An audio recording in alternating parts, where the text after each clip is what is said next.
Hey, everybody. Welcome to the Power Connection broadcast. My name is Bobby Umar. I'm excited to actually have an incredible discussion panel with some really amazing people here. And I'm super pumped to welcome you all. So first off, let me start off with a quick welcome, Martin, Liz, Future, and John to the broadcast. Thank you. Thank you for having us. You guys excited? It's going to be awesome. Good to be here, Bobby. Absolutely. Oh, gosh. Absolutely. All right. So for those who don't know, today is Black History Month, and and we had a conversation on Clubhouse around diversity and inclusion, and a lot of really issues and challenges came up, and the conversation was really amazing. And these people here were a part of that wonderful conversation. So I invited them to actually do a broadcast with me, and this is my first time doing a broadcast with 4 others. I've had at most 1 or 2, but I've never had 4, so that's kind of cool. So I'm very excited about that. If you are joining us, please be sure to like, comment, share your thoughts. Let us know where you're calling in from. You can engage in the conversation by asking us questions. You can say nice things about everybody, which is always really appreciated. You can tag people join the conversation or share this on your own pages so that everyone else can see this broadcast as well. So that's really how we're going to do it. We want to have as much engagement as possible. We want to really facilitate this discussion, particularly on LinkedIn, because I think it's really important from a diversity inclusion perspective as well. And that's another reason why I'm very excited about that. Other thing I'll add is that we're actually continuing the diversity inclusion discussion on Clubhouse via the LinkedIn Mastery Series, which is number 37 on Saturday. We're doing it again at 4 p.m. Eastern Standard Time. With that, I'd like to welcome my panelists. I'll probably, let's start off with maybe each of you introduce yourself and sharing a bit about who you are, your passions, and why this, and talk maybe briefly about the topic and what it means to you. So we'll kind of go clockwise from my screen. We'll start with you, Martin. Go ahead. And welcome. Thank you. Try to work on my bio. Hopefully my literary agent looks at this and says, "Good job, Martin." So I'm an OG tech from the 90s and focused on social media. And in 2000, I started a radio show, and that radio show was picked up in New York. It was the only tech talk show on FM radio. And from there, I went to creating the I Love Black Women brand on Twitter, which led to a 48-hour argument after Obama was elected of whether or not the term Black was still to be used. And myself, Mike Street, Wayne Sutton, and April Davis argued back for 48 hours that hashtag Black should be used. And so therefore, after that, our little petty behinds, we hashtagged everything Black, and we're considered the grandparents of Black Twitter. Recently, I've been working as a journalist here in Philadelphia, and I have Philly Your Black News. Thank you, Martin. Why don't you go ahead, Feature? Hi, everyone, and thank you for joining us, Bobby. Thank you so much for having us. My name is Future Cain. I always say first I'm a mom because I think in the beginning of who I am, I'm always looking out for my children and the children of everyone. I'm also in education and have been for the last 2 decades. So I am a Black educational leader, and I work at the state level for that. My concentration has always been in equity, but also in the social emotional learning and mental health fields.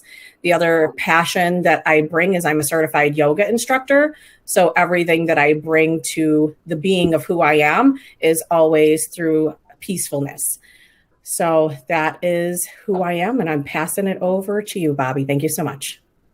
Awesome. And you can also pass over just to John right away. So John, go ahead. Thanks, Future. That's great. Nice pass. Hi, everybody. John Graham, global employer, brand and culture marketer, former recording artist, multi-hyphenate, father, husband, and general truth teller, and habitual Band-Aid ripper offer. I've built my acumen helping companies define who they are and package their culture neatly to attract talent, bringing cultural competency lenses to global employer brand builds and recruitment marketing strategies, and helping companies really connect the dots between history and modern day reality, specifically for marginalized talent. So happy to be with everybody, and good to be with the Black LinkedIn crew again. And then passing on to So Liz, go ahead. I'm Liz Leiba. I'm happy to be here, and thank you for hosting us. What? Live on this side? Okay. So my specialty or my career has revolved around higher education.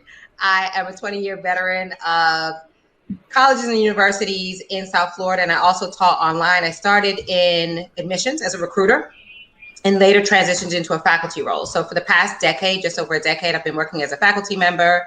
I work as an instructional designer currently, so I do teach part-time, and I've taught at probably a dozen colleges and universities, both online and face-to-face. As far as social justice, I just became really compelled to speak out on social justice over the past year. So that's been really primarily my focus, has been educating people that don't really understand the importance of Black history, the struggle of Black folk in America. To that end, I started my Black History Culture Academy, where that's an e-learning platform to learn more about Black history, African history, and diversity, equity, and inclusion. That was a fantastic intro. Well done. No, really good. So listen, I want to thank you all for being here today. And we have I have some prepared questions, but hopefully you guys are welcome to just engage in discussion too. It doesn't have to be just answer question and then move on to the next question. But let me start off actually with the first question that was given to us, or at least we prepared. So, when it comes to Black Future Month, and that's the topic for today, what are some of the amazing things that you're seeing happening that are creating pathways for a new tomorrow? And anybody can answer this, so we can kind of make sure a discussion.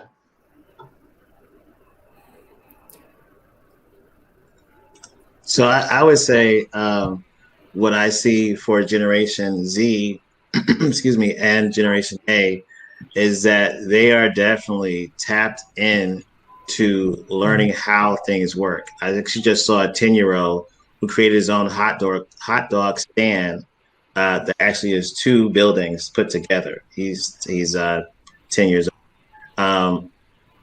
Actually, no, the 10-year-old, sorry, was the Texan that helped feed 100,000 people. He decided that he wanted to feed 100,000 people for Thanksgiving in Texas. The 14-year-old created a hot dog stand. And it wasn't just a stand, it was actually buildings.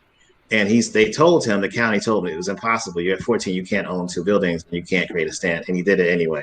So what I'm seeing is that the next generation doesn't see obstacles, they see questions. And they're curious. They want to know how things work, and then they want you to pour into them to show them the way, but they're willing to go to the work and then be proud of themselves and be happy to talk about it. Whereas our generation probably were less likely to talk about it and more likely to be not proud.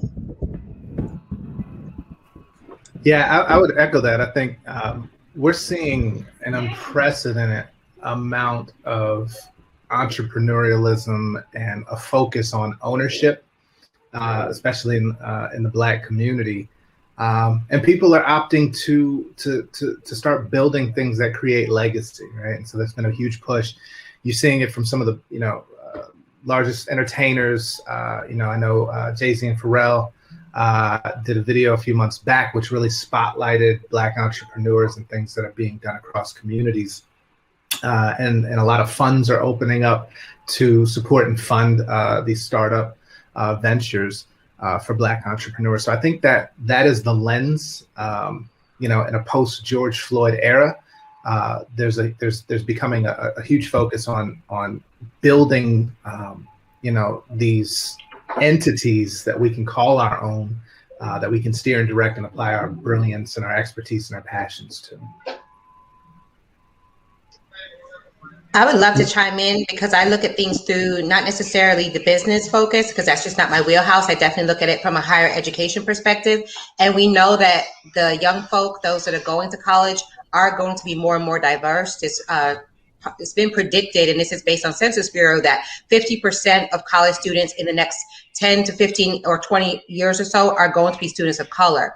So as higher education sector, we're having to be more and more responsive and having to think about what's the best way to support these students? How can we be more responsive to students in terms of retention and graduation? These are things that the colorblind kind of mindset was a little bit more popular maybe 20 years ago, where you just kind of get on campus and blend in and just hope that you fit in. Now we're having to be, especially with the enrollment cliff, which means that there's less and less because of 2008 and there were less people having children. Now it's come full circle where there are less college age children. So we have to be more responsive to their needs. If we don't, we're not going to be able to educate them because they're just not going to stay. Like my esteemed colleagues, like Martin and John have mentioned, these students is Gen Z's generation and going into the next Gen A's and all these different generations that are coming up over the next 10 to 15 years. They're a lot more entrepreneurial. They don't necessarily believe that college is the only way forward as far as success is concerned. So they're looking at all different options. So us, as far as college is concerned and higher education is concerned, we have to make them workplace ready. And we have to think about how to prepare them more in a practical, whether that's entrepreneurship or whatever they decide. Think about upskilling, reskilling, and not just a straight linear 4-year degree is the only way that you can be successful. Peter, what do you think? For me, I'm with Liz. I'm in the education field too. And what I'm seeing at the K-12 is a more focused on equity and their own self-awareness as adults, because we know that the education system needs to be improved upon. And there's lots of students who are in a system where they are oppressed and they're not seen, heard, and valued for who they are and intersectionality of all the beautiful things that they bring. So I think there's a new awakening of the educators and the educational leaders. But I also think that they're saying, okay, it's time for us to look at our system truly and how can we improve it and make it better.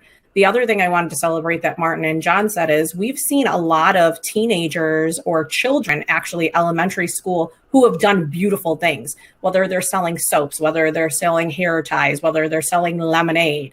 And a lot of them have dug deep into their humanity and say, I care about this world and I care about the people around me that are hurting, or I want to amplify and uplift. And they've actually spent their time and donated their money to help others. So I always go back to, if children could do it, we as adults could do it too. Awesome. And we have a lot of people joining the call. There's Belinda and James. They're all Albert's here. Kawana's here. Kevin, Abir. Lots of people are joining and sharing comments. So if Diana's here as well. So share comments, share questions. Looks like there's a lot of level already in the audience. So thanks everyone for joining us today. A question came up, so I'm actually going to ask the question of the panel, and they can maybe give some of their thoughts. Kevin Sterling asked, we operate an angel funding network and struggle to get more diversity in our audience and attracting Black entrepreneurs. Wondering if you can offer some strategies to increase. Okay, can I ask that person to chat? What do they look like? How diverse is their organization currently? Are they asking that we don't currently have a lot internally? Or are they saying we are diverse and we're looking to hire more diversity? Those are two different questions. I see. Well, I think they're trying to attract entrepreneurs to fund, or like to pitch and fund. I think that's what they're looking for. But the first question is also relevant too. Continue, please.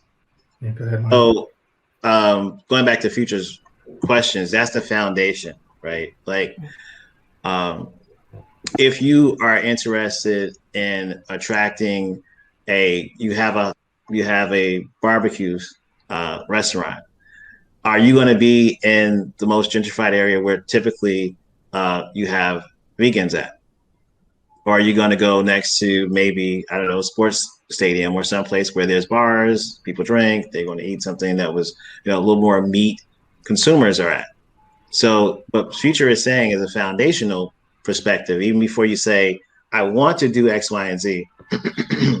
If you don't have Black folks in the C-suite and you don't have Black folks at the table, or diverse, folks at the table as partners, as full partners, not associates, then you really can't attract someone. I'm not going to, as a business advisor, you see on my LinkedIn, it says I do business advice for a coffee.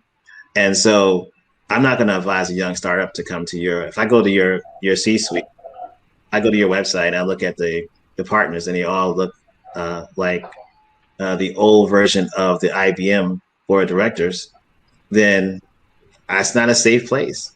We're in a place now in the Black community And I also think, based on what happened last night on Clubhouse, the Asian community would say the same thing, where we want safety.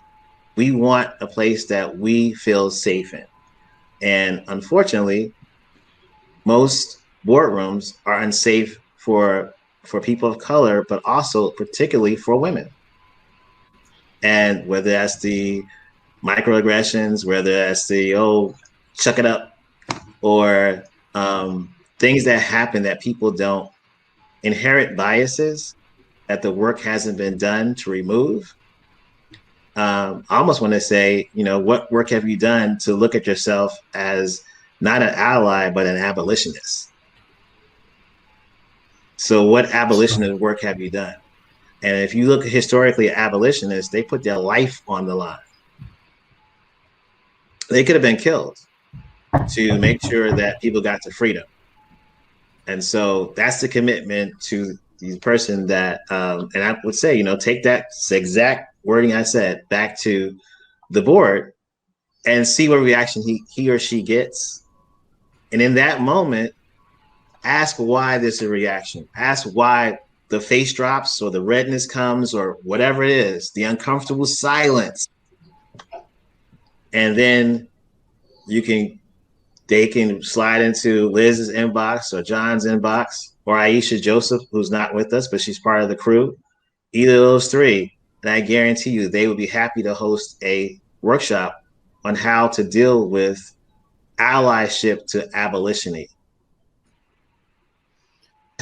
I think that Martin brings up a really salient point. I'm sorry, John, before just really quickly, in that there's a difference between throwing money at problems. We all know even in our personal life, we can't do that. Like if I don't have my money management under control and somebody comes in here and throws me $50,000 here, get your household under control, more than likely, I'm going to waste that money. Maybe I'm just I haven't looked at my spending habits. What am I doing? How am I managing? And make sure I have a concrete plan in place. I think to Future's point and Martin and I'm sure John will chime in with the same thing, is that a lot of Black folk are going to environments, and when Martin talks about safety, there's physical safety as well as the mental health aspect of it. A lot of us are undergoing a lot of trauma, and we've been taught, suck it up. We've been taught, you got to work twice as hard. Our parents have taught us that, and this is generational. There's this narrative in America of Black folk don't want it bad enough. Black folk need to pull themselves up by their bootstrap. Black folk are being lazy, and that's not the truth. The truth is that we are marginalized in almost every area of society. So if you talk about educational outcomes, home ownership, wealth gap, healthcare outcomes, criminal justice system, literally every institution in America, Black folk are going to fall at the bottom of it. So we are conditioned already to understand that we're going to have to work harder, we're going to struggle. And that's really bad for mental trauma and mental health. So if you're talking about as a venture capitalist, wanting to help, you have to understand that underlying trauma and understand that just being performative and just saying, I'm going to, chime in and give some money, or I'm going to help by putting a black box on Twitter or on Instagram, or I'm going to put a performative statement out there that I support Black Lives Matter. We're not going for that anymore. Unfortunately, you're going to have to, the rubber's meeting the road this year. And with George Floyd, his unfortunate death, a lot of Black folk woke up to the idea that, hey, you know what? We've been suppressing a lot of trauma and suppressing a lot of mistreatment in America, and we're not having it anymore. And we're asking for meaningful and measurable change. And John talks about this all the time. You can have a DEI initiative. What are your outcomes? Because any of us can set a goal. If I want to lose 20 pounds and I want to get shredded and I'm just still eating junk food, clearly that's not going to happen. So I have to have a plan. And what am I trying to do? What is my outcome trying to be at the end of the day? Yeah, I would ask Kevin, I think it's a great question. One of the things I would start with is, what has your firm done to increase its cultural competency, right? What actions have you taken to really meet the marginalized, audience that you're seeking to bring to or bring into venture? What have you done to understand the gaps, right? What are the plights? What are the challenges that Black entrepreneurs or Black founders are facing? And then seeking to have open dialogues and conversations to showcase, number one, your understanding of the challenges, but number two, how you can close those gaps through your institutional knowledge, leveraging your position of power, bringing more like-minded or ally abolitionist-minded VCs to the cap table, again, just working backwards from the audience. I love that you reached out to the Black Chamber of Commerce. I would seek to follow up with that conversation to understand why there's been very little traction. What is it that you're missing? Because with all this private equity floating in the economy right now, looking for a home, there should be no reason why Black founders are going unfunded. I would encourage you to dig into those reasons, to those systemic reasons as to why the money isn't finding the founder. And to chime in with what John is saying, venture capital, and Martin could probably speak this as well, since they're more in the business sphere. Venture capital, only 2% of venture capital goes to Black startups. 0.006% goes to Black women-owned startups. So like John said, the money is circulating around, but somehow that money is not finding itself to Black startup businesses. Why is that? That would be the question. Yeah. I'm going to add one more thing. Oh, sorry, John, do you want to go? Yeah, I was just going to say, and why are Black founders or Black businesses seen as, or Black startups seen as loss leaders in your portfolio, right? This notion of, Black businesses won't sell in broader markets, right? It's too niche, which is some of the similar thinking of like the film industry of old, like Black films won't sell outside of, the US, or they won't sell well, globally. When we've seen, plenty of instances where that's just not true. In fact, the opposite is more true. So it's getting over a lot of the stigma, I think, first and foremost, but also digging into the root, right, and checking our own biases and from the get-go. Sorry, Future. That's okay. That's what I was going to say too. In the realm that I work, it's all about self-work, and equity equals action, but action cannot take place until you have sat with yourself as a person, Kevin. I don't know how much inner work you personally have done. I do see the comment of you stating send some Black entrepreneurs our way. My question would be for you to do some inner work to see how many Black people or Indigenous people or people of color do I even have that I'm connected to?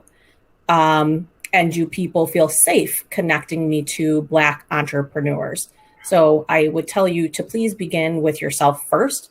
And if you have questions on that, I will be more than happy to talk to you.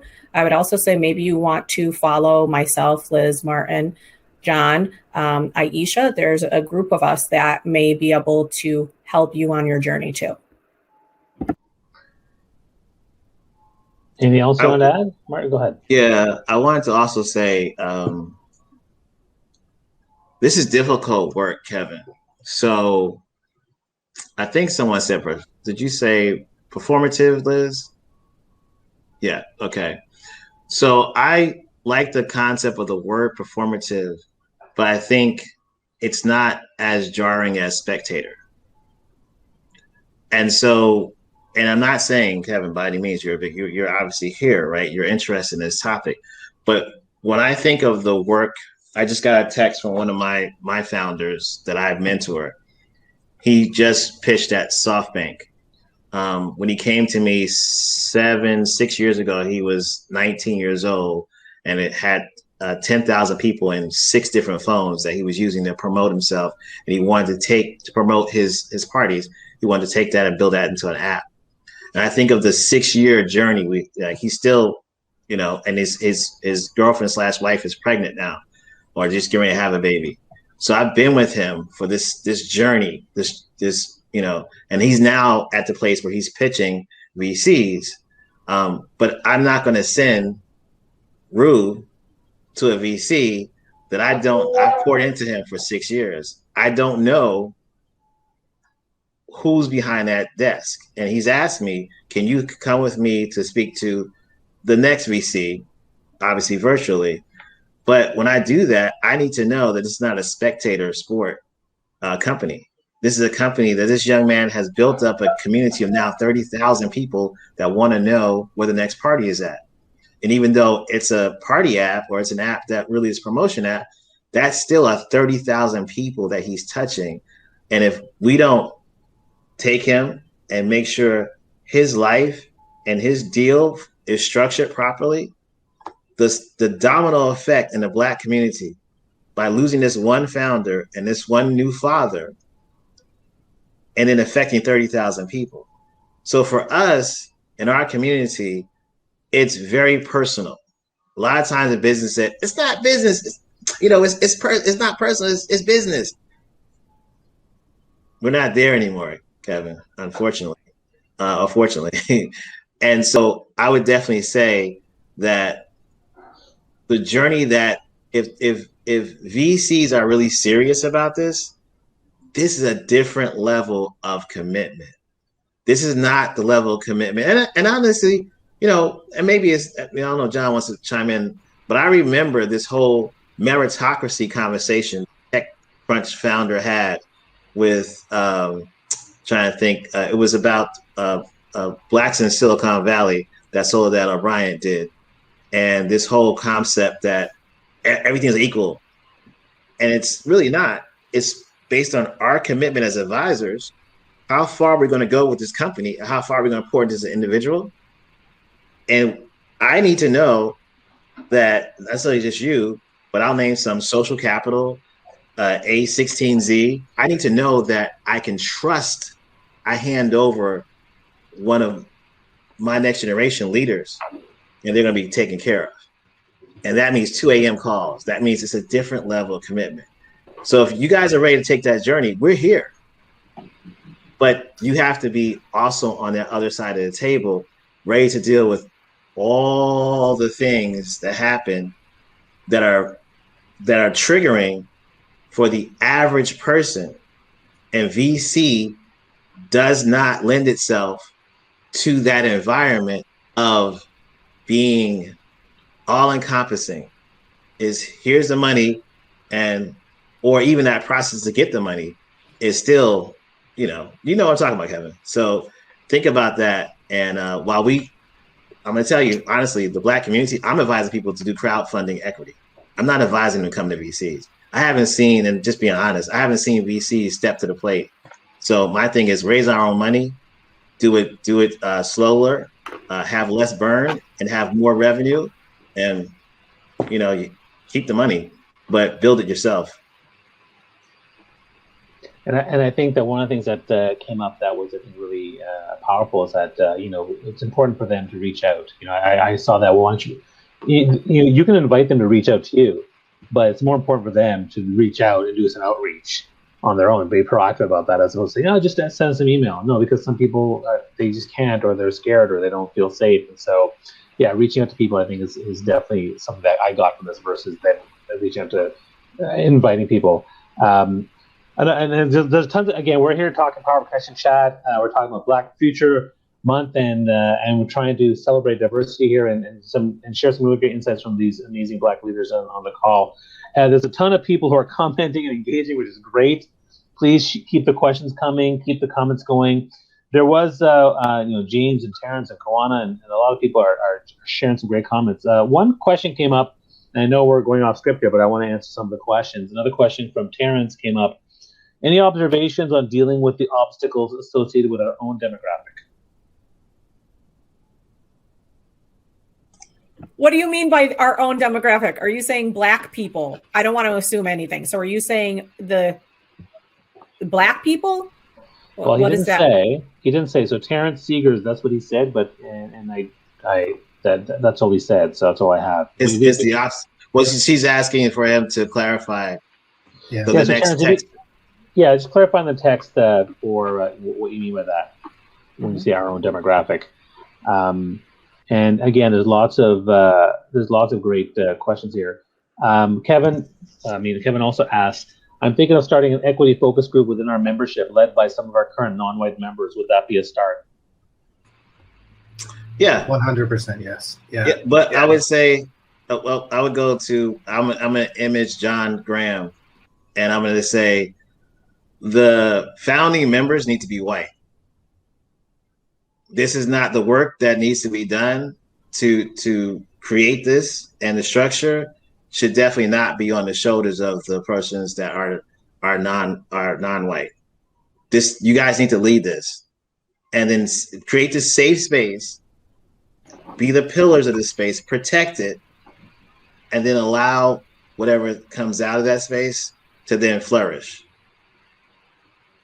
And then I would honestly say reach out for some mentors. Reach out. I think who's Kelsey? What's Kelsey's last name? Kelsey from No White Saviors would probably be a good place for him to start. That's a Instagram account at No White Saviors on Instagram. Kelsey has done a lot of work around white allyship and what it means. She has 800,000 folks on Instagram, and we were able to do the first day of Black History Month this past Monday. We were able to do a workshop with her on Clubhouse where we matched Black businesses to white allies / abolitionists who wanted to see this business financed or whatever service that the business needed, whether it's incorporation or. So we did a match, kind of a matchup through Kelsey's database. But Kelsey tells you she's been a 3 or 4 year journey for her on her dealing with her whiteness. And that scenario is where that has to be first. I think it was Elizabeth or Amy John said the same thing. It needs to be internal first before you create a group. The people that's creating a group needs to do the work internally and buy into that and be present for that. And then and you're creating that space, talk to Kelsey and see what some advice she would give you. Thanks for that. And there's another question from Abir Ali. She says, I'm watching from Sweden. I have higher education and still I was put in a situation where I felt threatened. The bullshit rules and systems doesn't allow me to do jack. I still feel like I need to make this visible, make it talked about and addressed as an issue. How would you advise a Black person who's really trying to start this conversation? Look, you want to go through it? Okay. Are you okay, Martin? Can I go? Yeah, go. This is what I say to everybody, and each one of us will agree to this. You're going to lose something in this good fight called equity. So I would ask that person who asked that question, she's going to have to sit with herself of what am I willing to lose? Because the reality is on an everyday basis, every one of us have unkind people that are commenting or talking to us daily, weekly. We also know that we can put our jobs at risk for the legacy of our children and what we want for humanity. So I don't know the situation that she is in currently, financially or mentally. And I think those are two very important things that you have to look at and consider before you choose to speak up. Now, we each have made a very cognitive choice to say we are going to continue to speak up and we're going to continue to amplify others. And we can support you if that's what you're looking for. But the other question I would ask you is do reflective questions of who do you have to support you outside of that organization and internally? And can you go to them to walk shoulder to shoulder or have them walk in front of you to protect you? Yeah. And Dr. Ali is a brilliant oncology medical advisor at a very large pharma company. And she's a sister, so she's in Sweden. So let's start there. There's cultural, hurdles that need to be overcome in terms of understanding the Black plight in a corporate space. That's one. I would say my advice to you first and foremost is find an ally fast, specifically in leadership, and find funding to support the effort of bringing community together, right? So I know there's ERGs at your particular company. Is there a chapter where you are, in the region for Black employees? Is there a way to start these conversations under the umbrella of moving people closer together in terms of their cultural competency deficiencies, right? So it's how can you learn from me and I can learn from you and see where the disconnect is, and then figure out how can we make some commitments to each other to hold each other accountable for our growth. It shouldn't be on you to bring people all the way along on their journey to cultural competency. We have the internet, Netflix, there's way too many stories of our plight, right? For you to have to reinvent that wheel. But I think it starts with first finding somebody who is ready to have those conversations, and then seeing where you can align power structures to add to amplify and add some structural supports around it. I know it's like very high level and vanilla, but you really, that's what you got to start with. You have to find a few champions that will support these conversations and really move towards, I think, more understanding. Anyone else want to add before we get to the next question?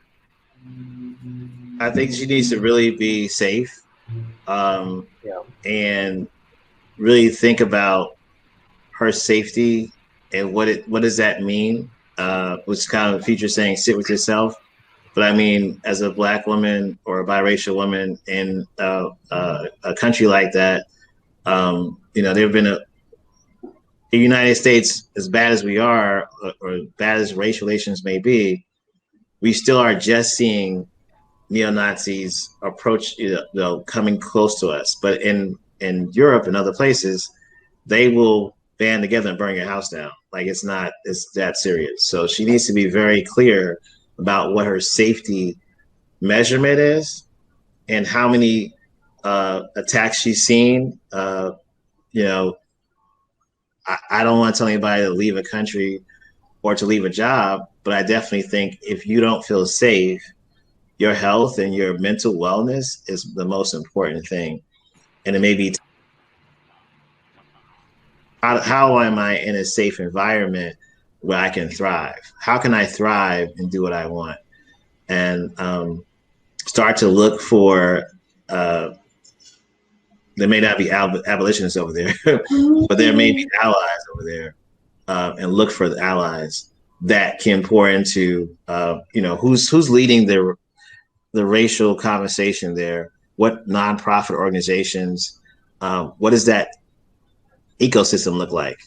Who are the stakeholders? And start to align herself and see if they're really true. And that may be an option versus necessarily leaving that job or dealing directly with that job, that she can balance work-life balance. And so she's doing things over here, or it could be painting, or it could be feeding the homeless, or it could be something else to help you have that work-life balance. So, because no job is perfect, right? And no situation is 100% optimal. We all have stressors to deal with, but I really would caution her to really think about her safety in that country and what protections does she really have? What has she seen others go through that she can feel comfortable being protected if she stood up and stood out? I would just finish off by saying that, and just really briefly, UK, I'm from the UK, so I would say that, just to put some, context, is that those countries have not necessarily had like a civil rights revolution and civil rights, just how we have been a lot more outspoken. We did see with Black Lives Matter, it started to galvanize globally, as well as recently with George Floyd protests. But I have noticed from speaking with people that live in Europe and from being on panels with other Black women that are in Europe, that they're more hesitant. So I would say one way to really have a community of support would be to reach out to those of us that are in the US, or find places on LinkedIn or other places on social media. Maybe you can get some strength from developing community of support, because I do feel like, from just myself, my family lives in London, and a lot of times they're just not used to just the blatant, some of the things that we have here we have to worry about, such as violence.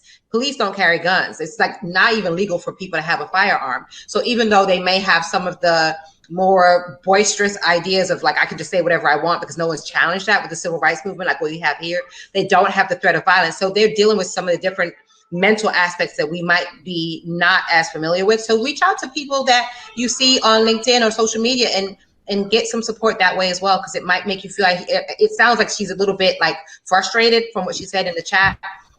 And if you get some other people to back you up and support you, even if it's just from a mental health point of view, just for encouragement, I think that's helpful as well. Well, here's who I think of, Liz. I think of Shireen, Abby, Leanne. There's several people that I think of that are outside of the US that are doing great work. So I would just reach out to us, connect with us, put it in the note. This I was watching, and I'll send connecting people to you so that you know who could help you, that you could talk to over there. Awesome. Great. Thanks, everybody. And again, today's Power Connection Chat, we're talking about Black Future Month, celebrating today's history makers. And I have a really amazing panel, my biggest I've ever had. And there's really some great insights here, really articulate, thoughtful analyses, and great engagement from the people in the audience with lots of questions. So let's go on to the next question that we have to discuss. And again, we're talking really for society in general, but the question to ask really is: are we seeing structural changes, and if so, what are those? Structural changes. I'll jump in first on this one. So I'll put please. this in the context of corporate, Bobby. Okay. So a lot of the DEI work that's going on right now is centered around behavior, right?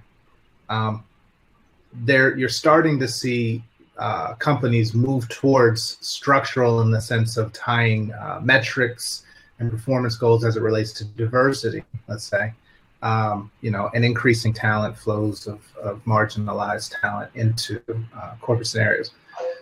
However, when you start with the behavioral, it's education first. I always say educate before you activate, right? Because you don't want people running with scissors. But what that tends to look like is an unconscious bias training, maybe some courageous conversations, town hall forums, people sharing their stories, and then you'll see sort of a trail off and a lull, and then it reverts back to a bit of business as usual as roles and responsibilities within this work get defined, and people are now delegating that work to your diversity, equity, include your chief diversity officer in their office and so forth. What ends up happening though is all of these DEI initiatives will start by working backward from the most privileged in the organization, right? It always starts at the top. So that passion and that commitment and concerns, while it's well intended and well directed, I guess, it's still starting through the lens of privilege and entitlement in the organization. What I encourage people to do and what I work with people to do is to start by working backward from those most marginalized. Because if all of your initiatives seek to fix this broad, put in these broad brushstrokes of change, what you're really depending on is a trickle-down theory of change reaching those most marginalized. And we know in economic theory, trickle-down doesn't work. Right. So as you stand up some of these behavioral supports, right, which I say is to bring along your non-marginalized employee base, right, because they may be understanding or learning for the first time some of their blind spots, some of their inherent biases or implicit biases, and how to deal with them and talking them through those.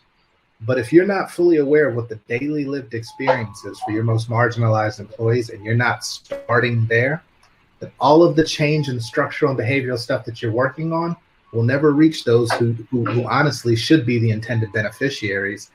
And it's going to impact your brand, your employer brand, your corporate reputation, because there are more and more platforms popping up now where people will give a very clear picture of what your DEI and commitment is internally versus what's being said externally. So there's a lot of work to do still. I do say that there's great intention.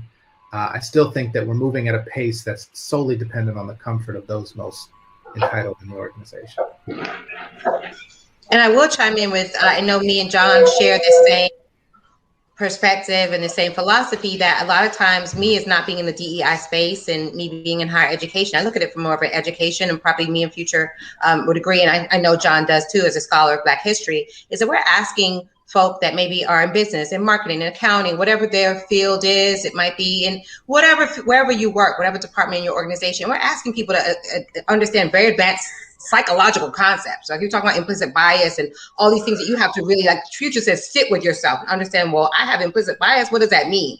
And that's a lot of it is extremely internal.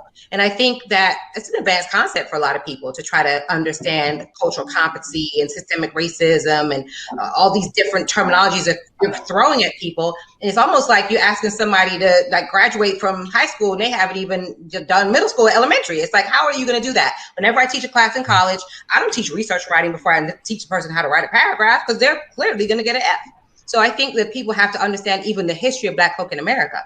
What happened with the civil rights movement? Not just Martin Luther King had a dream, but what is the arc of how Black folk have come from stepping foot on these shores in 1619? Let's say have a visa, like a green card, like how I came in the country.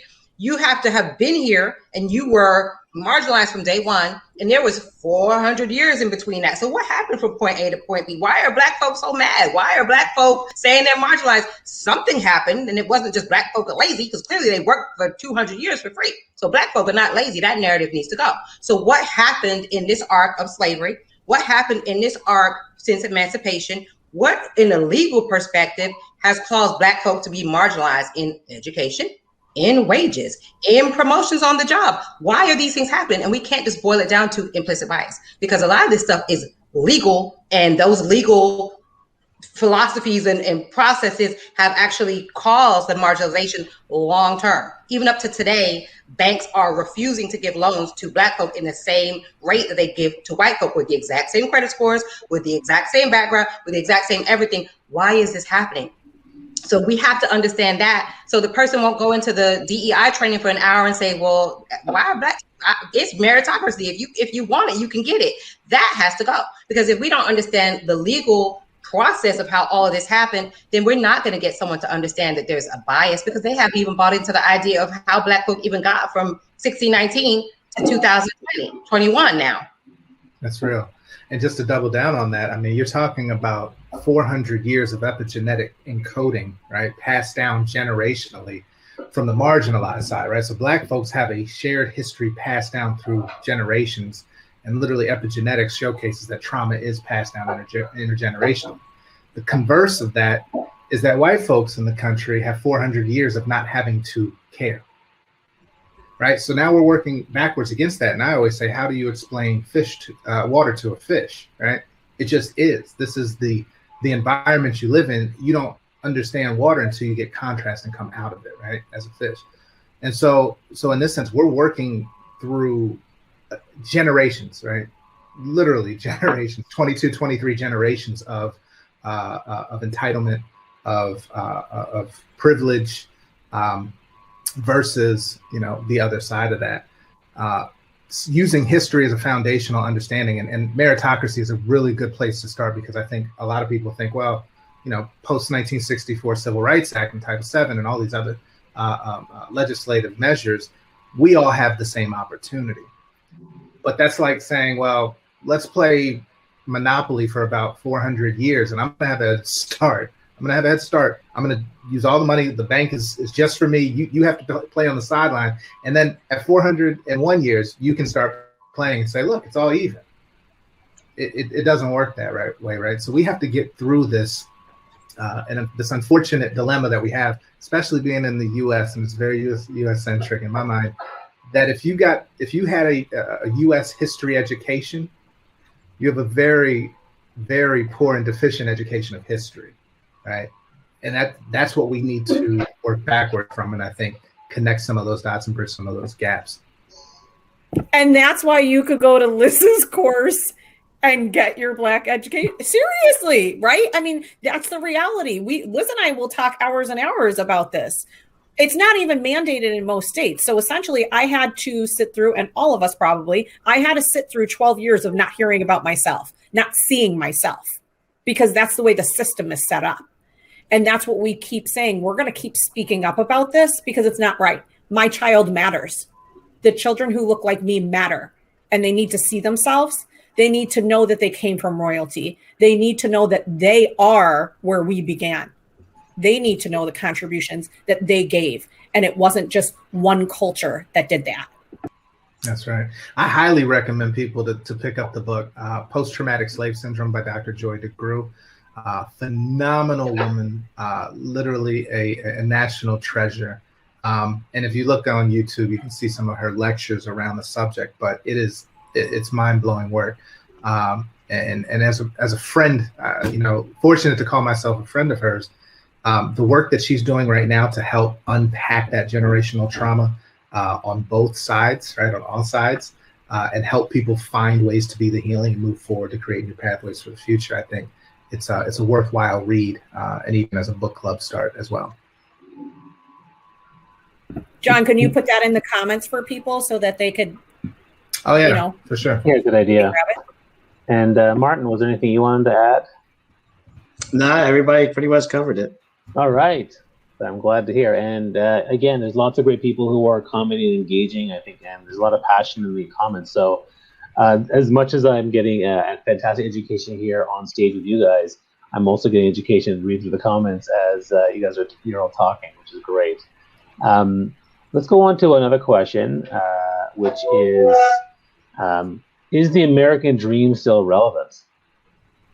Oh, we're going deep in meta here, which is great. But okay, Bobby, I'm going to ask a question back to you. Okay. Yeah, please. Here we go. We're changing the seat up. The mic's going to you. We're passing it. Are you ready to catch it?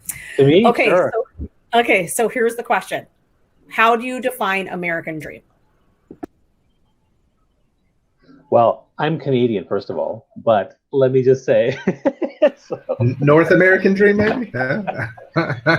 I mean, as I understand the American dream, from what people talk about, and I have a lot of American friends, and I talk to them because Canada, the culture is really different here in terms of how we see ourselves, but America, the American dream was the so-called land of opportunity, where anybody who worked hard would be able to do a great job, right, and have the success and fulfillment that they want. I think that's what people see as the American dream. It's the same dream that my parents had when they moved to Canada. They came from Pakistan, they came here, they wanted to have new opportunities for their kids in particular. But my mom was a homemaker, my dad was an accountant. But the truth is, there are multiple barriers in the way for my family and us, and I feel the same way for my children. So, but I think that's when I think of American, I think that's that whole idea. There's two pieces. One is America's the greatest country in the world, which is a conversation that I often have. I talk with my fellow Canadians about because I sometimes don't understand that, except for maybe military might and lots of money, I suppose, in certain people's hands. But the American dream, the idea of anybody can succeed, and I think that's what people are. That's what people think it is. But so that's why we ask the question: is that approachable or reality? Can we get there? I mean, there's a lot of work to do, but I think it's a long way to go. And to be frank, I mean, I'll just share a little personal story here. I've been, there's a lot of things that me and my culture and what we try to fight for in terms of the challenge that we have for ourselves. But I can honestly tell you, like, everything that went down this past summer was, it was just so angering and frustrating. And part of me was hopeful. Okay, maybe this is the moment. It was kind of like when Sandy Hook happened. Okay, maybe finally they get their act together about gun control, and then nothing. Right? It's extremely, extremely frustrating to watch, and I feel helpless because I don't even know what to do for myself or my own kids. So sometimes it gets a little bit down, but the fight must go on. We got to keep talking about it, acknowledging it, empowering others, being proactive, starting conversations. And so that's why, I try to be the best ally I can. So anyway, that's my take. I think what Bobby said is so, just really quick, sorry, Future. And I'm just going to say, I think what he said is so important when we think about children, because we've taught children to understand that the American dream is real and it's true. That's what I was taught as a child. So work twice as hard, pull yourself up by your bootstraps.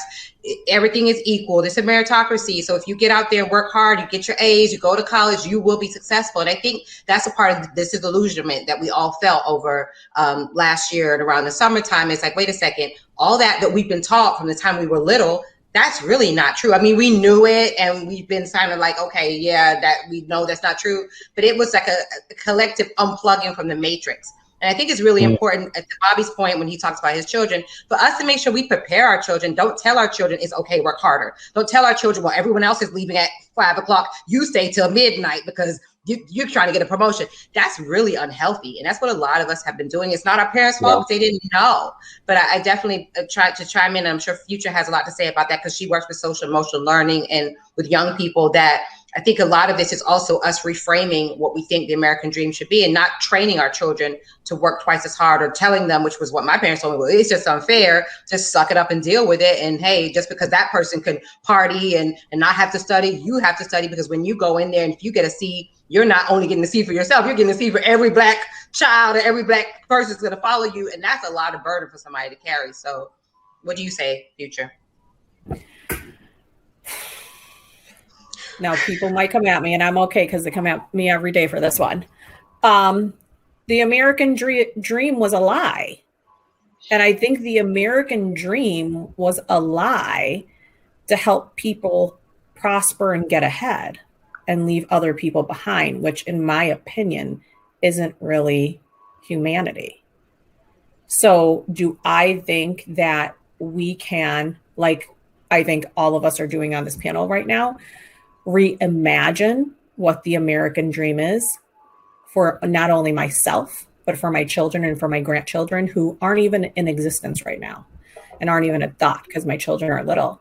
But I think it's reimagining and continuing to unplug and create neural pathways, because here's the reality. If we want to pride America, right? America is number one consistently for anxiety and depression. I will repeat that again. America is number one consistently for anxiety and depression. In addition to, we are the most worked and use the least of our vacation days. I will repeat that again. We are the most worked and use the least vacation days. We actually leave vacation on the table. And if people who have traveled, if you go to other countries, they pride themselves on their mental health and self-care and well-being. They take off a lot of time. They do not overwork like we do to get ahead. But where am I getting ahead to? Because I'm told I can get ahead, but are we allowed to do that? So I think the American dream is what I imagine, what we imagine, what I teach my children to imagine, and we will get there because this isn't an option anymore. We are moving forward. Yeah, historical reference. I mean, so first of all, the American dream and Black reality have never been synonymous, right? So when America was formulated, Black people weren't even considered human beings. Let's start there. And that was written into law.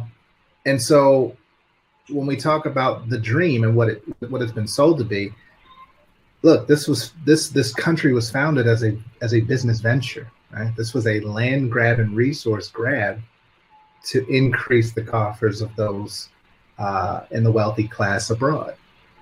So if you look at one point, I believe in the immigrant land grab post 1866, over 1.2 billion acres of land were given to people who were just coming over from Eastern Europe, from Europe, Western Europe, and so forth. That was at a time where there was supposed to be legislation for 40 acres and a mule. So by the time 1.2 billion gets doled out, there's no more land at this point. So they're like, yeah, no, we don't have it. So that dream is still deferred in a sense of we haven't closed the equity gap to be able to operate off of the same playing field and level footing. So I say the dream itself as a concept and an ideal was necessary to produce the amount of productivity needed to keep the machine going and generating profit. That's why we're overworked. That's why we're under vacation. Mental health is not the focus because the focus on acquisition, right? Material, luxury, wealth, in some cases, is that focus which keeps driving the machine. What could it be, though? And we're starting to see people, I think the pandemic has slowed the world down enough for people to recognize, like, when you take out everything else and all of the distractions and you're left with just yourself, right, as Future likes to say, and we need a t-shirt for this. When you sit with yourself and you realize what's important and what's valuable and how and the difference between being valuable and being valued, then you start to make different decisions that put you at the forefront. And then you start to look around and see what's possible and what could I apply my ingenuity to and still contribute, right? Because there's always this struggle between the balance between freedom and security. So, once your security needs are met, now what can you do to increase your well-being, your happiness, the moments that matter, and how can you make those a priority? So I think that's where we're heading, and where we've gotten a real reality check, and hopefully we can start to redefine this dream. Martin, anything you wanted to add? I know you're listening in, but anything else you want to add? I mean, I don't believe in the American dream, so like it's not even a conversation I can have. I believe it's an American struggle. I think that living to pay living expenses of $3,000 a month, and then setting aside money to really run your business and not be able to have good health care. I mean, none of this sounds like a dream to me. So like, so I don't subscribe to the concept that this is at least for um, Black folks, or I'll say me. It's not a nightmare, but it's not a dream. This isn't a dream or a reality that I choose. So. And I mean, I agree with you. I agree with exactly what Future said. I think that it is a myth. And I think the American struggle, as you said, is probably more appropriate. So, which goes on to the next question that we've kind of thought about, which is, so then that being said, what is the new definition? And you kind of transition into the next question, which is, how do we define this? Is it going to be, since the American dream isn't there, what is the new reality or the new dream?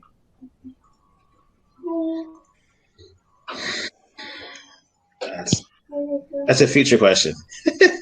Or John. We have aptly named to answer that question. People love you in the feed. They're loving you. So whatever you're saying is gold. That's great. Okay, John, I'm passing this to you. I'm passing it to you. All right.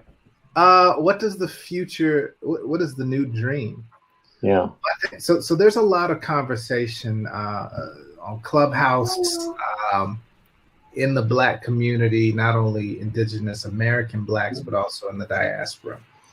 There's conversation around what is our social contract with ourselves? What is the communal obligation that will enable us to, number one, trust each other in business, to support each other in business, to in endeavors in general, to have community standards, guidelines, ethics, values, moral imperatives that literally have been stripped away.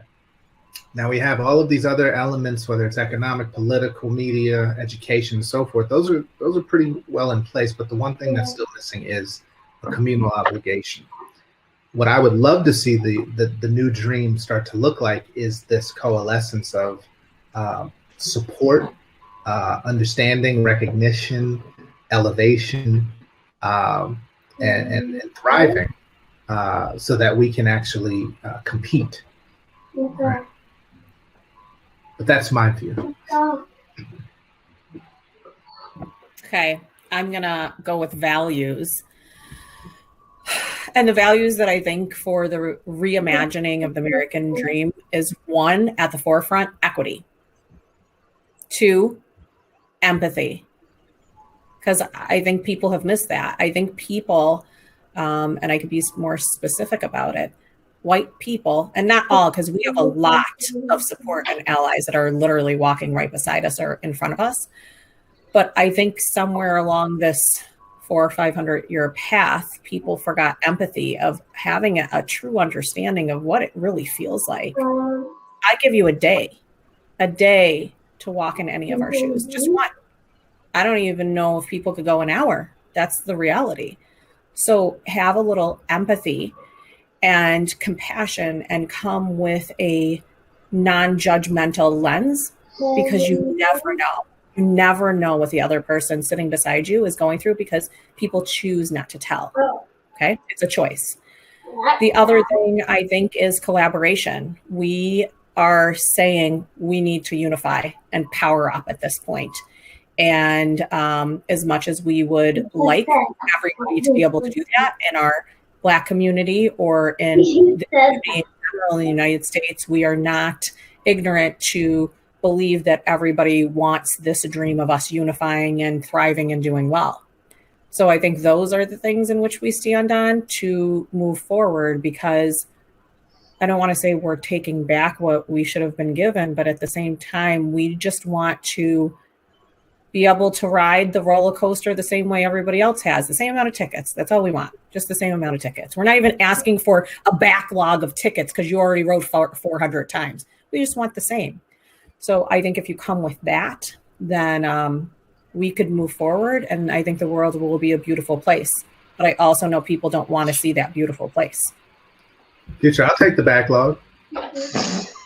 Or reparations. I think what Future said, though, makes a lot of sense in that Black folk just want equitable treatment. We don't want equality, because equality is trying to say, oh, okay, let's just give you what everybody else is getting, and that's, we know, is just not even that proposition just doesn't make any sense, because we are disadvantaged in every area. So just like when I'm in the classroom, I have students that speak English as a second language, and I have students that speak English as a first language. Now, clearly, I have to differentiate how I teach, because that student that teaches English as a second language, when I get their paper, I can't just be marking it up and going all crazy, because I know that person has to translate, and they're going to have special needs in terms of maybe they need extra help. They're going to ask me a lot more questions. I can't get mad when they come and ask me more questions and say, oh, well, you should know this stuff. Clearly they don't, because I teach English composition. If English is your second language, I have to be sensitive to that.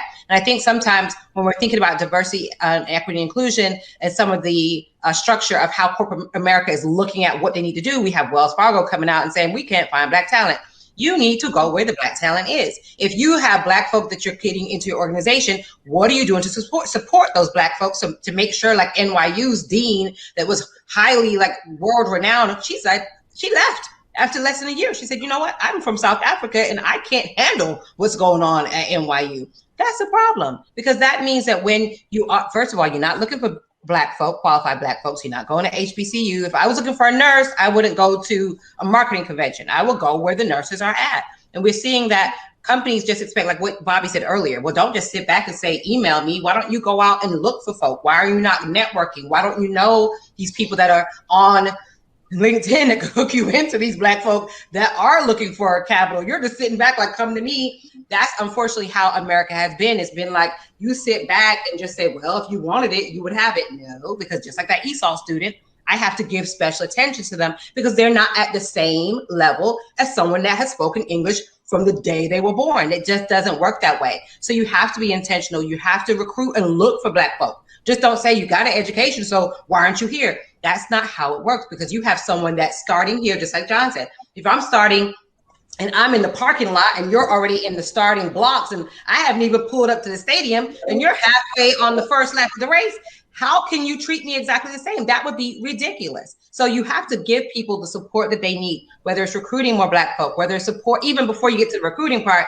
supporting students in K through 12 and making sure that students that are in predominantly Black neighborhoods have the same amount of funding, because we all know that there's something called redlining, and neighborhoods that are predominantly Black, those students do not get the same amount of resources. That's just not me saying that. That is statistically and research proven that they're spending twice the amount of in the suburbs, because the funding comes from property taxes, and Black folk have not been able to get the mortgages, have been disadvantaged in almost every area when it comes to home ownership. So clearly the schools are going to be disadvantaged. The students aren't graduating. They're not being retained. They're not going on to college because they don't even know what college is. You can't have flip-flops on and then somebody tell you pull yourself up by your bootstraps, and they're owning a boot shop. Like me and Future said, they own a boot store and they're like, well, you should have had boots. Well, I only have flip-flops. I've never even seen a boot. I live in Florida.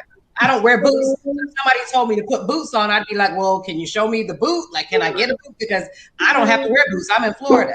So you need to think about how you're supporting and making sure that Black folk have the same, not equality, we need equity, like boost us up to even where we're supposed to be so that we can be successful. And I think that's a lot of the frustration that we feel. We're not having that special treatment. It's like, oh, you want playing a race card. You want special treatment. No, we've never been treated fairly. So now we're asking to be treated fairly by giving us, it's like I give that ESOL student. That's not a special treatment. I'm making sure that they have the same amount to be successful, the same ability to be successful as somebody that speaks English as a first language. It's really just support. It's really making sure there's mentoring. I'm 20 years in education. I've never had a mentor in my whole career in higher education. I've never had a mentoring program that said, as a Black woman, how can we support you to get to the next level for promotion? How can we make sure this environment is nurturing to you? I've never had that. And I've worked in the corporate suite in my higher education institution for almost a decade. And that's a problem, because Black folk cannot make up the wealth gap, which John told me the other day, which depressed me, that it's impossible to make it up in our lifetime. So I was like, I'm just lay down and wrap myself up in a blanket and eat some potato chips, because if it's no way that you can make it up, you're almost at a loss. And then people want to tell you, well, work hard. Just stop being so lazy and stop complaining. We're complaining because we're not even on the same playing field. Like I'm over in another country playing soccer and y'all over here playing football and tossing the football and pigskin and asking me to be in the game. That's impossible. And I think that the whole nailing it with empathy. I mean, empathy is so important. I mean, without empathy, I mean, how can you get? The first step is to create, equities, understanding, and that understanding is going to lead to belonging. And empathy is just. I'm a huge advocate of that because everything you've talked about. If we could just get people to understand, and a lot of people don't even know how empathy even works. I mean. There was a study that came out that 20% of people now have zero empathy. Zero empathy. I don't know where it went. I mean, we can bring it back into schools, and we can bring it back in our socialization programs and whatnot. But that is kind of jarring. And often when I talk about empathy, particularly on Twitter, where I get a lot of people who bully me and say horrible things to me because I have half my followers, and I'm very political on there. But I've had people say things to me, and I always say empathy is three things. Number one, I say, can you understand how this person is feeling? Number two, can you understand why they're feeling that way?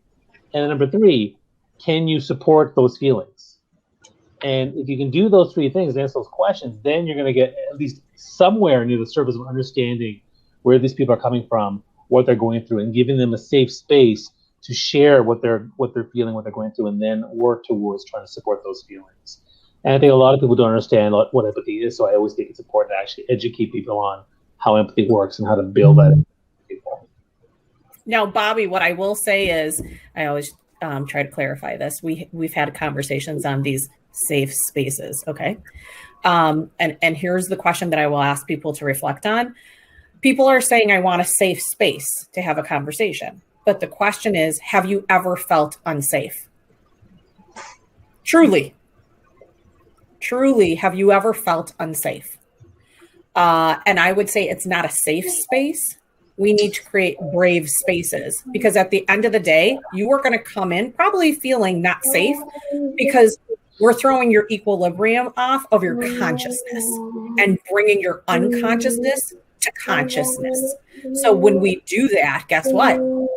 You are going to feel unsafe because we're challenging you in a way that you have chosen never to sit with yourself and even think about. But yet we keep bringing it up. We're not going away. So every single year after year, we will keep saying these same things, and you will keep seeing it in your feed, and you will keep seeing it in articles or the New York Times or wherever we're at, that you are going to be forced to think about it.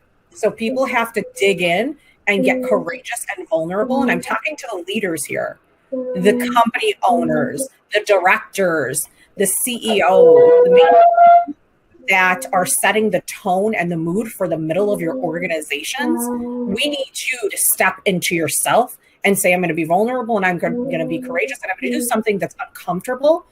But I know that this is the right thing for me to do because I care about humanity. And I know that if my people aren't well, the people can't produce any products or move your organization forward.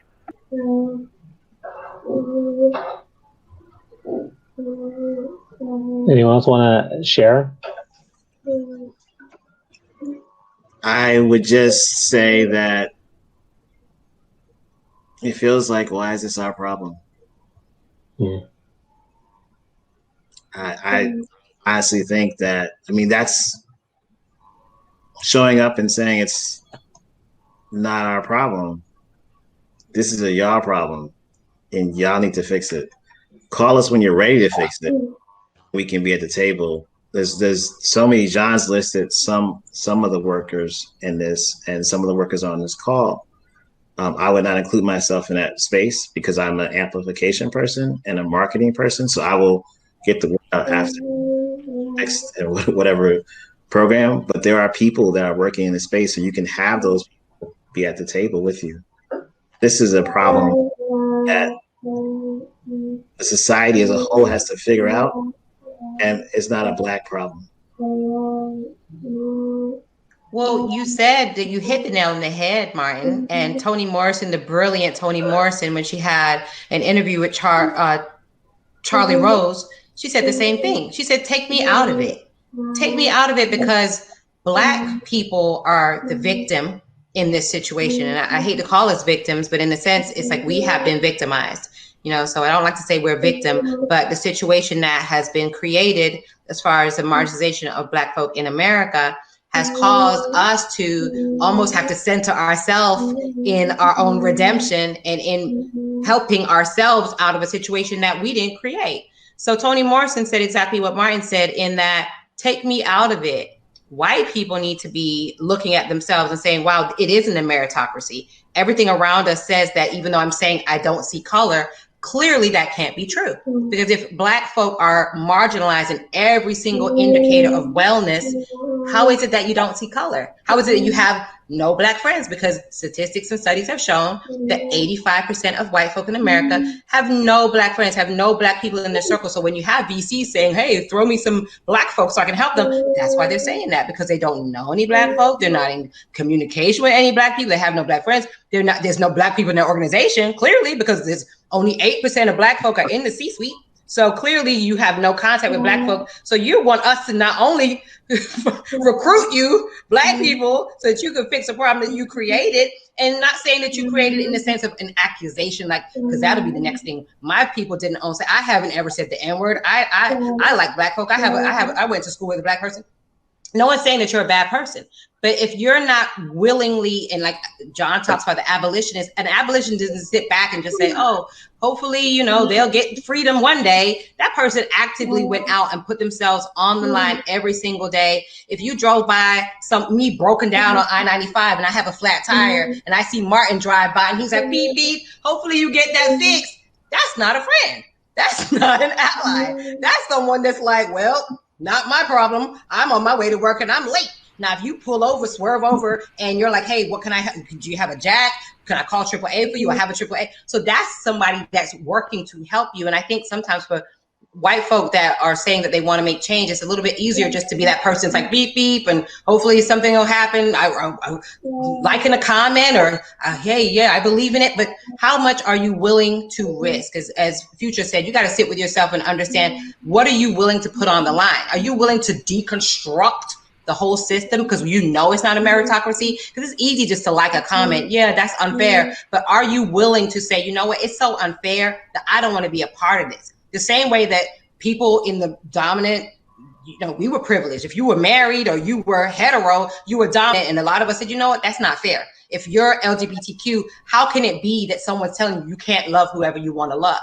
And people got involved with the idea that people should not be discriminated against because of their sexual identity, their sexual orientation. So that people were on the front lines helping to make sure that law was passed so that because of who you love, you were not marginalized and you were able to express that and not be scared. And I get on conference calls and I get on podcast interviews, and the first thing somebody will say, they're a man, and they'll say, my husband, blah, blah, blah. Or I'll get on but still Black folk are saying, I can't code, I got a code switch. I don't want anyone to think I'm talking, I can't wear my hair out because I won't get a job interview. So there's something wrong with that picture where there are marginalized people, women will go into a boardroom or women will go into a workplace and they'll just say, we need more women in leadership. They're not scared to say that. They're not saying, oh, I don't want to show my womanhood. Your womanhood is very evident. So there's no one that could tell you, oh, I didn't know you were a woman. I didn't see that you were a woman. So I don't want to talk about that. We should talk about Blackness. We should support Blackness. We should say you're a Black person and how can I help you to get where you need to go, and be willing to go all in. I told my husband when I first started talking about this, you might need to pick up a second shift and get a second job. Because if I can't have a job or I get fired or I don't get an opportunity, you're going to be picking up the slack. Because I was willing to put it all in line, because for someone to cry out, I can't breathe, and have someone grind their knee into that person's neck to the point where they're so delirious that they're calling out for their mother, and their mother's been dead for how many years. If that wasn't jarring to you, that didn't make you want to say, you know what, take this whole thing and just start from scratch. If you didn't want to do that, then maybe you're not ready to be an ally. Maybe you're not ready for change. And if you're, like Maya said, if you're not ready for change, you're just willing to sit back and just play a role of, well, if it doesn't affect me, then I feel bad, but I'm just not going to get involved with it. Then things aren't going to change, because like Martin said, take us out of it. We're here to advise you, but we can't lead at a table where, like Shirley, my esteemed soror, Shirley Chisholm said, if you don't have a seat at the table, pull up your folding chair, but you got the door locked. So how am I going to pull my chair up and even get a seat at the table? It's impossible.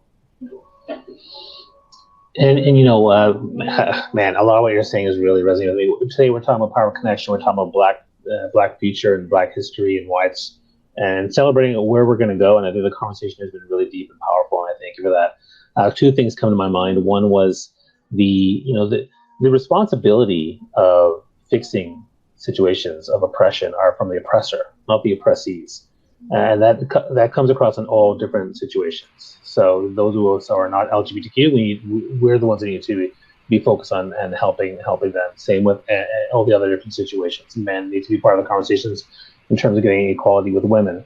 The second thing that came to my mind was something that Future said, which was, and this came into the summer. One of my close friends, he's Jamaican Black, and he did this video after the George Floyd situation, and he was incredibly emotional, and he was crying and he was fearing for his life, and he said that this is something I feel almost every day, and then and I responded with a video by saying that, and that's the big difference between me being a brown person versus my friends who are Black people.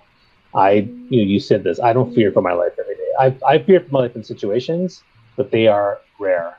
They are rare, but my Black friends, they fear on a daily basis, and that is so compelling and so hard to it's just really jarring and very, very upsetting when I see my friends who are going through this. I'm going to add. Oh, go ahead, Mark. John, you go ahead. Yeah. So one of the things, last month you saw a ton of MLK quotes, but I tend to look at the ones that aren't so fluffy and warm, right? And so, in the context of economic empowerment, and I believe in his To America speech, he said, "It didn't cost the nation one penny to integrate lunch counters. Didn't cost the nation one penny to guarantee the right to vote. Now we're dealing with issues that cannot be solved without the nation spending billions and undergoing a radical redistribution of economic power." So if you take that out of the context of a financial approach, abolition simply requires that you have to give up something, put something at risk your comfort, risk your position, risk your status, for the empowerment of those who do not and were not afforded those same privileges. That is the question, right? So it's a really easy statement to say that fixing this is left to the onus of the oppressor. But it goes against human nature to give up comfort and to give up security and to give up power. So I'm not saying that I have a solution, but what I am saying is that we're kidding ourselves if we think we're going to do this and everybody remains comfortable. Because change isn't comfortable. In fact, I think the precursor to change and growth is discomfort. So the question that we have to be asking ourselves, or that some have to ask themselves, is what am I willing to give up? How much am I willing to give up of this power, position, status, so that somebody else can be afforded a chance? That's what it comes down to. Something I wanted to say, and I don't know if you want to touch on this too, Liz, was the story that you told about your friend, Bob. When this first, this has been happening since we've been alive, but when I think back to February and I think back to Arbery, who was shot, when in broad daylight when he was going for a run. So during that time, what I vowed to do was I said, I am going to take a run every single week and do 2.34 miles in honor of him silently. But the reality of the fear of our safety is very real, because in the weeks following that, because I live in a very white state, there's less than 7% Black people that live here. I had a conversation and said to my husband, my route. If I don't come back in an hour from here on moving forward, please come check on me. So that fear is very, very real. And it's something that I don't think people understand, that just going to the store and buying tea or walking to pick up diapers for a baby or driving to my job, that people are on constant swivel like it's a tennis match of, is my safety going to be compromised at any given moment? Because I have no idea what the people around me are feeling or what they're capable of doing.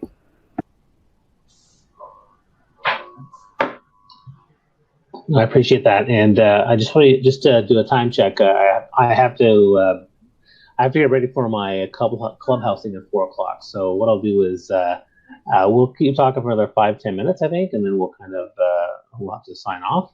But and I know we didn't get to all the questions that we prepared because the discussions kind of went, which was great. I do appreciate that. I think probably it might be good to skip to the last question, which is, how can people support this month and in the years to come?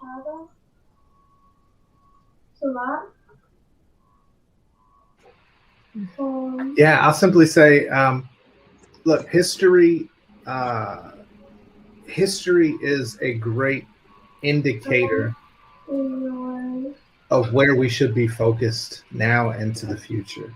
It's not an indicator of future results, as my friends in the stock trading industry will tell you, but it's good. It's necessary to look at history. But what I will also say is you can't look at Black history for 28, 29 days and celebrate some of the amazing and astounding accomplishments that Black folks made in spite of without looking at the conditions that created the necessity for them to go well beyond human capability to achieve excellence. So have that balanced perspective when you look at history. Additionally, look around you and see some of those people who are the most marginalized in your professions, in your neighborhoods, in your communities, and look at what conditions they're dealing with today that are creating these pathways for future history to be made. So I just suggest look at past, present, and future as you look in this time, as you look to celebrate this time of year. I have to agree with John. I am definitely, like John, a student of history. I teach American literature, and I love history because I like John, I think it tells a story of where a people have gone, and I definitely feel as though you cannot know, just like us as individuals, if we're trying to plan for our future, it helps us to understand, well, what have we done and what has prepared us and where are we at right now so that we can plan for the future. It's like, I'm not going to be an astronaut right now because I have no background or foundation in that. I mean, I want to make sure that what I'm doing makes sense. And I think for us as a country, we've always been taught to just start here. This is where we're at, and let's just move forward. So I think we definitely need to have a good understanding of what history has taught us and what it has shown us, and have an accurate picture of the evolution and what Black folk have had to endure. Just like Future said, most of us probably wouldn't be able to endure for one day some of the things that our ancestors had to endure, the trauma, the violence, the lynchings, the rapings, the killings, just indiscriminately. Black folk have had to overcome so much since Black folks stepped foot in this country. So as John rightly said, they had to overcome so much in spite of. It wasn't that they were just brilliant. They were very brilliant. But if you look at what they had to overcome, it makes you see they were like genius level brilliant, because they had trauma every time they stepped outside their door. And if we think we're speaking out on social media and we're getting trolled, imagine what someone would feel like if they had to step outside their door. If they spoke up, they could get lynched. Then they might not even come home that day. That's real. That's very real. And it's something that we have to think about in terms of everything Black folk have had to overcome. And I think one thing we wanted to also talk about as a result of this conversation is our future, what we want to overcome, how we have so many people that are doing amazing things in all of our areas. Martin is doing amazing things and has done amazing things in the area of technology. John is amazing in marketing and his DEI initiatives and being very thoughtful and thought-provoking in how people can be entrepreneurs and showing us an example of entrepreneurship and what it means to actually be able to take control of your own destiny. Future daily reminds us of the idea of being mindful about our wellness and our mental health and sitting with ourselves and always thinking about the social emotional learning for these young folk that are in predominantly Black and brown schools, and how teachers really need to reimagine what they're doing in the classroom. They can't have one set way of teaching every single child, because children that are coming from disadvantaged neighborhoods and predominantly Black neighborhoods have very special needs. And for me, I think about in the sense of how can I paint an accurate picture of the narrative of what has happened to Black folk in this country from day one?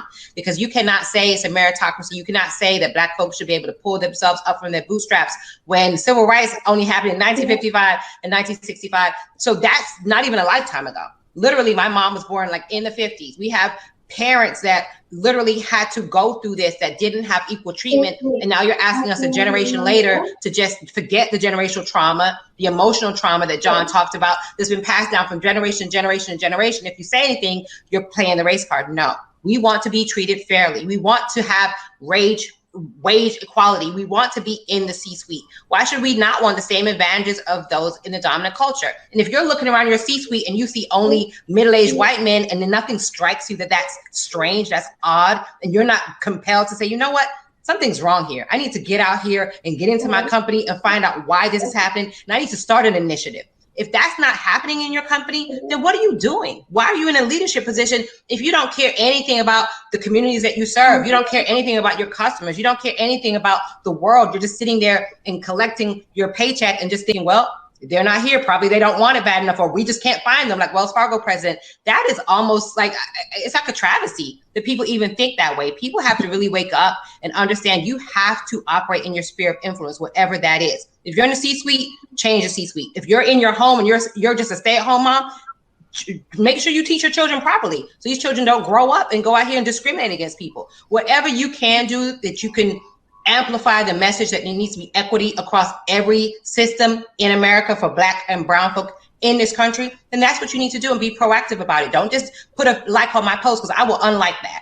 If you're just sitting back and you don't care and you're just liking a post or putting a black box up, what's the purpose of that? That's not going to do anything. We speak up every single day because we believe in this. And what we're doing is using our platform.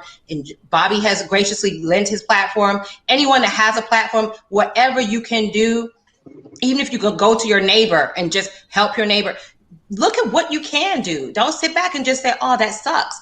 Be proactive. Try to make change in this world and not just sit back and suck up resources. And then when you look back at the legacy and your kids ask you, what did you do? What are you going to say? That you put a like on my post? That's not going to cut it. Wow. Love the passion. That was really articulate and eloquent. Thank you so much for that. Yeah, mic drop, exactly. Anybody else have any other thoughts? No? Okay, well, let me just first, before I invite them all to reach out to you, I want to kind of share a couple of announcements for people. So we had this session because of a Clubhouse session last week on diversity and inclusion, and we're doing that again actually this Saturday in Clubhouse at 4 p.m. Eastern Standard Time. So be sure to join us on there under the Thought Leadership Branding Club, LinkedIn Mastery 37.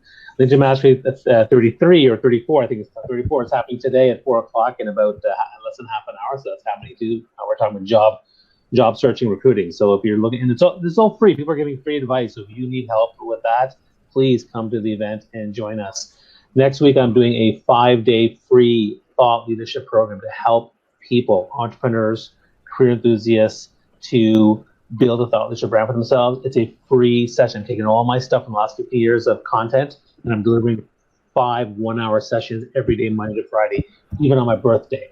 And I turn a milestone birthday next week, but I'm doing it because I want to help people. So if you want to join that, just again, go to my profile, you'll see what's going on. That's going to be an important thing to help. And the last thing I want to mention is that on February 25th, I'm working with a couple of organizations on an event called Community Building in Crisis, supporting communities that are struggling through the pandemic. It's also a free event. We want to get as many people as possible to support that event and come check it out. We have some amazing speakers and content providers there. That's on February 25th. So you can see all those things on my profile. This is the Power of Connection chat. I usually broadcast every Wednesdays, but we made an exception today because this is a very special conversation. And I hope we can do this again, actually. We said this is the first time. It went well. No hiccups. So we could do it again, and that would be great. I do want to thank Martin, Liz, Future, and John for being here. But maybe you can just share with the audience where people can reach out to you if they want to connect. What are some of the different websites and LinkedIn as well? But please go ahead. I'm LMJ Pratt on all social media and Clubhouse. Also Martin Pratt on LinkedIn. I am Elizabeth Leiba. So even though I go by Liz on LinkedIn and on my professional Facebook and everything else, I'm Elizabeth Leiba. You can find me if you just search for that. On Instagram and Twitter, I'm your queen to be. So you are and queen to be. because I'm a queen. And you can also check out Black History Culture Academy, which is my new launch of a Black History subscription style. It's like Netflix, unlimited access to 20 plus Black history, African American history, African history, and diversity, equity, inclusion, and just basic diversity, equity, inclusion. Not like what John would teach, because he has advanced, very high level stuff. Mine is just like anti-racism language and how to be an ally, just a basic, so that you could at least get started with a foundational knowledge in all of the things that we've been talking about today. So check that out at blackhistorycultureacademy.com. It was funny. I just realized what Martin was saying because I recognized the song from the movie. Coming in March, it'll be back. I know. And if the people don't get it, they don't get it. Yeah. Well, they're probably too young if they don't get it. Somebody. Huh? Yeah, they're probably too young if they don't get it. When did that movie come out? Like in the 90s? The high falsetto was beautiful. Yeah, absolutely. I love that song. Future, go ahead. I am Future Cain. Sometimes you could find me either as Future Cain or Future C. I am on LinkedIn. That's the platform I'm most currently on. I could also be found on Clubhouse and Instagram. Please link, because I care about everybody and I just want us to be well. So stay healthy, be mindful, and stay positive. Thank you. And John, go ahead. Hi. So yes, John. And my daughter. Hello. She's not on Instagram. Go like this to your dad. Like that. All over the world. Okay, sweetheart. Yes. I'm on top of him. My youngest. So John Graham Creative on LinkedIn. Just do the search there, because John Graham is quite a unique name. And then Instagram. Instagram. Oh gosh. Okay. He said, "Oh gosh." Stop. Instagram 1906 on Twitter, Instagram. Let's get him behind up. You can also check me out at Umi's Roots, my wife's natural hair care line, and it's UMISROOTS. All natural hair oil infused with Ayurvedic herbs for our natural sisters in corporate spaces and abroad. And Bobby, I don't know if you know, but our boy is a hip hop artist. This is his song right here, Bobby. Nice. You can find him on SoundCloud, Bobby. I was joking off. Proof of Life, offline, SoundCloud. You can find it on my LinkedIn. He's got 2 more albums. This is a full album. This is not these kids' album with 2 songs. You know what I mean? This is like 12 full songs, 5-minute songs, not those 2-3-minute songs. But this old generation, this young generation, we old school. Yeah, and listen, I want to thank you all. The other thing too is this is recorded, right? So if you have comments or questions after this is over, you can watch the replay. You can tag people to engage in the discussion, and these people can. Everyone here can share this on their own pages. So this replay will be here on my profile, and we'll do it again soon. Thank you very much, everyone, for joining. Thank you all the kids for joining too. You guys are sweet and cute. I love that, and I really appreciate your time. Martin, you have one more thing to say. Go ahead. Of course. Check out John Graham on iTunes. Google him. He's got 3 albums. Stream them. Help a brother out. 3 albums, y'all. 3. Help a brother out. Hey, I'll put my associate tab in the chat. You guys can have a blast. Bobby, happy early birthday to you. Yes. Oh, yeah, happy birthday. Happy milestone moment. Oh man, gotta love the babies. The kids are so cute. Okay, we're taking off. So long, everybody. See you again. Okay. Cheers. Bye.